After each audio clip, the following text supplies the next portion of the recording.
नमस्कार. श्री स्वामी समर्थ अवधूत चिंतन श्री गुरुदेव दत्त. तर उद्या गणेश चतुर्थी आहे आणि उद्यापासून ते अनंत चतुर्थीपर्यंत आपल्याला भगवान गणेशाची काही सेवा उपासना करायची आहे की जेणेकरून आपल्याही आयुष्यातील संकट दूर व्हावीत, आपल्याही आयुष्यात सुख समाधान आनंद मनशांती नांदावी.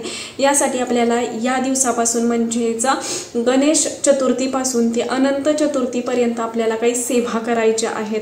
तर नक्कीच प्रत्येकाने बघा, प्रत्येकाच्या आयुष्यात सर्वांच्या आयुष्यात सुख दुःखाने भरलेलं आयुष्य आहे आणि याच दरम्यान जर बघा आपण प्रत्येकाच्या घरात गणपती बाप्पांचं आगमन होणार आहे. हा आपण मनोभावे गणपती बाप्पांची मोठ्या प्रमाणात सेवा अर्चना करत असतो. जे काही गणपती बाप्पांना आवडणारे मोदक वगैरे रोज वेगवेगळ्या पद्धतीने आपण गणपती बाप्पांना दाखवत असतो किंवा मनोभावे सर्व काही सेवा अर्चना करत असतो किंवा गणपती बाप्पांना सर्वात आवडणारी गोष्ट म्हणजेच दुर्वा.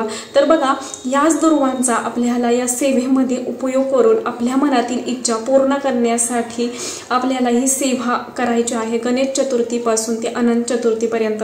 तर बघा, आपल्याला काय करायचं आहे की उद्या दिवसभर सर्वांची गणपती बसवण्यासाठी काही ना काही लगबग सेवा चालू असणार आहे किंवा बघा आपण ही सेवा उद्यापासून ते अनंत चतुर्थीपर्यंत कधीही दिवसभरात करू शकतो. अगदीच की बघा, कोणाकोणाला खरंच टाईम नाही आहे, ज्या वर्किंग महिला आहेत, दादा आहेत, त्यांना खरंच टाईम नाही आहे, तरीसुद्धा तुम्ही संध्याकाळी सुद्धा गणपती बाप्पांची ही सेवा नक्कीच करू शकता. बघा, प्रत्येकाच्या आयुष्यात काही ना काही संकटे थोड्या प्रमाणात असतातच.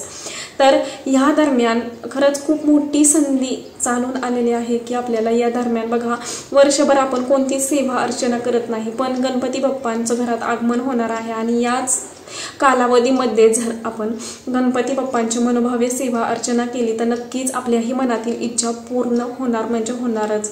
तर बघा, आपल्याला काय करायचं आहे की गणपती बाप्पांची स्थापना झाल्यानंतर ना आपल्या घरी आपल्याला सेवेला सुरुवात करायची. बघा, गणपती बाप्पांना आवडणाऱ्या दुर्वा, तर आपल्याला काय करायच्या आहेत, ह्या दुर्वा 21 दुर्वा घ्यायच्या आहेत. 21 दुर्वाची जुडी घ्यायची आहे आणि ती जुडी आपल्याला काय करायचं आहे, हळदीचं पाणी करायचं आहे आणि ही दुर्वाचा शेंडा आहे तर तो आपल्याला हळदीत बुडवून घ्यायचा आहे आणि त्यानंतर आपल्याला सेवा करायची आहे.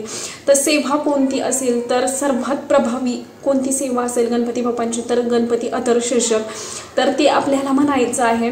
तर बघा, ही जुडी आपल्याला हळदीच्या पाण्यामध्ये शेंडा बुडवून घ्यायचा आहे. आपल्या उजव्या हातात ही जुडी धरायची आहे आणि त्यानंतर गणपती अथर्वशीर्षक आपल्याला म्हणायचं आहे. मग तुम्ही अनंत चतुर्थीपर्यंत म्हणजेच बघा, उद्या गणेश चतुर्थी आहे, उद्यापासून ते अनंत चतुर्थीपर्यंत आपल्याला 11 वेळेस 11 आवर्तनं आपल्याला गणपती अथर्वशीर्षकची म्हणायची आहेत. फक्त 10 दिवस आपल्याला गणपती अथर्वशीर्षक म्हणायचं आहे आणि 11व्या दिवशी अनंत चतुर्थीच्या दिवशी आपल्याला फलश्रुती सकट म्हणायचं आहे. तर बघा, जसं की आपण प्रत्येक पारायणाला एक पारायण झालं, 2 पारायण, एक पारायण असं म्हणत असतो किंवा पाठ म्हणत असतो, त्याच पद्धतीनं आपण एकदा वाचन केलं की एक आवर्तन होत असतं. असंच आपल्याला गणपती अथर्वशीर्षक आपल्याला 11 वेळेस म्हणायचं आहे आणि असेच त्याला 11 आवर्तनं आपली एका दिवसात होतात. म्हणजेच बघा, कोणी कोणी 5 दिवसाची सेवा करतं, कोणी 11 दिवसाची सेवा करतं. तुम्हाला जसं शक्य असेल त्या पद्धतीनंच तुम्ही सेवा करू शकता. तर तुम्हाला काय करायचं आहे, 11 वेळेस गणपती अथर्वशीर्षक म्हणायचं आहे. फलश्रुती म्हणायची नाही आहे. फलश्रुती ही 11व्या दिवशी अनंत चतुर्थीच्या दिवशी आपल्याला फलश्रुती म्हणायची आहे आणि त्यानंतर आपली ही सेवा झाल्यानंतर ही दुर्वाची जुडी गणपतीच्या चरणां पुढे ठेवायची आहे. जी काही प्रार्थना आहे बघा, उद्याच आपल्याला संकल्प करायचा आहे. जर तुम्हाला 5 दिवसाची सेवा करायची असेल तर तसा 5 दिवसाचा तुम्ही संकल्प करू शकता. त्यानंतर 11 दिवसाची सेवा करायची असेल तर तुम्ही नक्कीच 11 दिवसाचा संकल्प करून ह्या सेवेला सुरुवात करू शकता.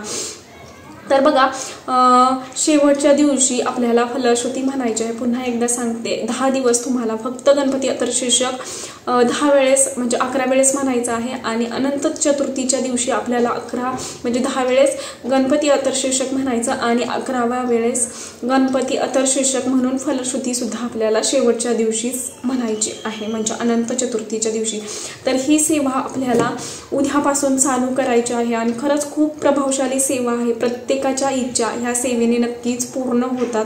प्रत्येकाच्या आयुष्यात काही ना काही संकटे चालू असतील तर नक्कीच ह्या सेवा उद्यापासून करायला सुरुवात करा. अगदीच थोडा म्हणजे वेळ लागणार आहे आपल्याला ह्या सेवेसाठी. मग आता तुम्ही म्हणाल की गणपती अथर्वशीर्षक पूर्ण संस्कृतमध्ये आहे आणि ते म्हणणं खरंच शक्य होत नाही काही काहींना. तर तुम्हाला जर खरंच शक्य होत नसेल गणपती अथर्वशीर्षक म्हणणं संस्कृतमधलं तर तुम्ही गणेश स्तोत्र तर ते सुद्धा तुम्ही म्हणू शकता. सॉरी. तर बघा ज्यांना खरंच शक्य नसेल तर त्यांनी गणेश स्तोत्र सुद्धा 11 वेळेस म्हणू शकता. ज्यांना शक्य असेल, ज्यांना संस्कृतमध्ये म्हणता येत तर त्यांनी नक्कीच गणपती अथर्वशीर्षकच म्हणायला हवं. खूप म्हणजे खूप प्रभावशाली आहे ते. तर ही सेवा नक्कीच करा. त्यानंतरला बघा आपल्याला जसं की मागच्या व्हिडिओमध्ये मी तुम्हाला सांगितलं होतं की 120 दिवसाची सेवा आहे ती म्हणजे की मंगलमूर्ती विघ्नहरा दुरितनाशना कृपा करा. मंगलमूर्ती विघ्नहरा दुरितनाशना कृपा करा. ही सुद्धा खूप म्हणजे खूप प्रभावशाली सेवा आहे. ज्यांना करायची होती पण राहून गेली तर त्यांनी उद्या संकल्प करून 120 दिवसाची 121 वेळा आपल्याला हे स्तोत्र म्हणजे हे मंत्र म्हणायचा आहे. तर ही सुद्धा तुम्ही संकल्पयुक्त सेवा करू शकता आणि ह्या सेवेचा सुद्धा खूप जणांना म्हणजे अनुभव आलेला आहे. तर बघा ही सुद्धा सेवा आपल्याला नक्कीच या दरम्यान गणपती उत्सवमध्ये म्हणजे गणेश चतुर्थीपासून ते अनंत चतुर्थीपर्यंत नक्कीच करायची आहे. तर बघा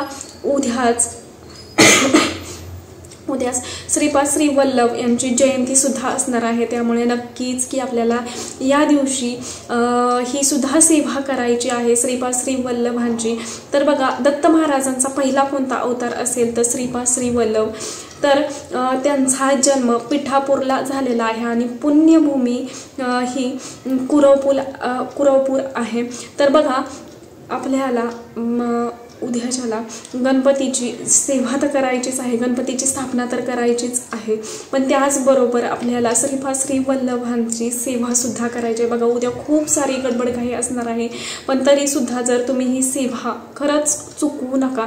कारण असं म्हटलं गेलेलं आहे की श्रीपाद श्री वल्लभांचा जन्म हा चित्रा नक्षत्रावरती झालेला आहे आणि चित्रा नक्षत्र हे महिन्यातून फक्त आणि फक्त एकदाच येत असतं.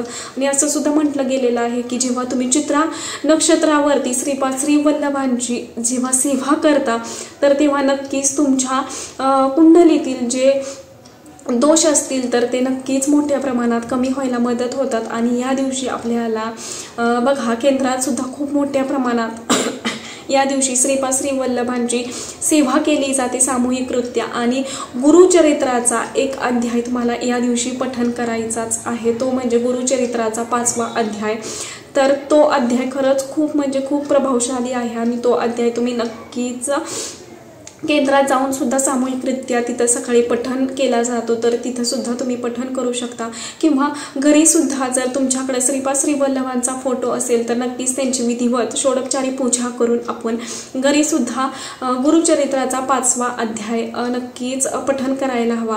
तर बघा ही सेवा तुम्ही दिवसभरात कधीही करू शकता. फक्त 12 ते 12:30 या दरम्यान आपल्याला दत्त महाराजांची सेवा करता येत नाही, कारण तो कालावधी दत्त महाराजांचा भिक्षेचा असतो. त्यामुळे दिवसभरात तुम्ही कधीही सेवा करू शकता. फक्त तो अर्धा तास सोडायचा आहे, 12 ते 12:30 हा टाइम आपल्याला सोडायचा आहे.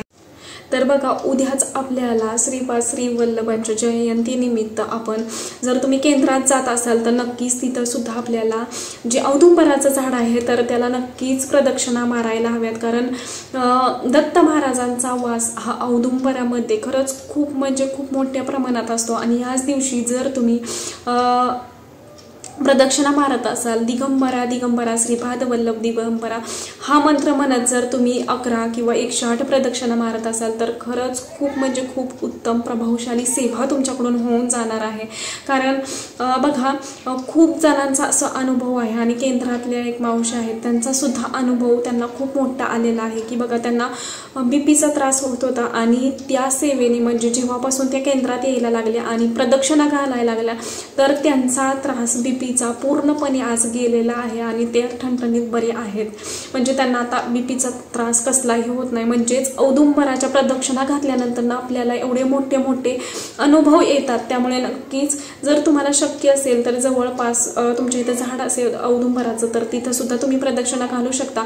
किंवा दत्त महाराजांचं मंदिरासमोर देखील असतं औदुंबराचं झाड किंवा केंद्रात जरी तुम्ही गेला तरी तिथं सुद्धा तुम्ही या दिवशी नक्कीच प्रदक्षिणा घालू शकता। तर बघा, ह्या सर्व काही सेवेबरोबर आपल्याला जे नित्यसेवा पुस्तकामध्ये दिलेलं आहे सिद्धमंगल स्तोत्र, तर ते सुद्धा खरंच पठण करायला हवं, कारण ते सुद्धा श्रीपाद श्री वल्लभांचं खूप महत्त्वाचं आणि प्रभावशाली स्तोत्र म्हटलं गेलेलं आहे। ते सुद्धा तुम्ही नक्कीच पठण करा। जर तुमच्या आयुष्यात तुम्हाला खूप सक्सेसफुल व्हायचं असेल किंवा खूप सक्सेस मिळवायचं असेल, तर जर रोज तुम्ही सिद्धमंगल स्तोत्र जर तुम्ही रोज पठणात ठेवत असाल तर नक्कीच तुमचं आयुष्य हे सक्सेसफुल होणार आहे। एवढं हे प्रभावशाली हे स्तोत्र आहे। किंवा तुमचे जो काही बिझनेस आहे किंवा जे काही तुम्ही नोकरी व्यवसाय करत असाल तर त्यामध्ये नक्कीच आपलं त्यामध्ये आयुष्य सक्सेसफुल होतं, आपण सक्सेसफुल होतो आपल्या आयुष्यामध्ये, किंवा सर्व काही आयुष्यामध्ये आपलं मंगलमय होतं।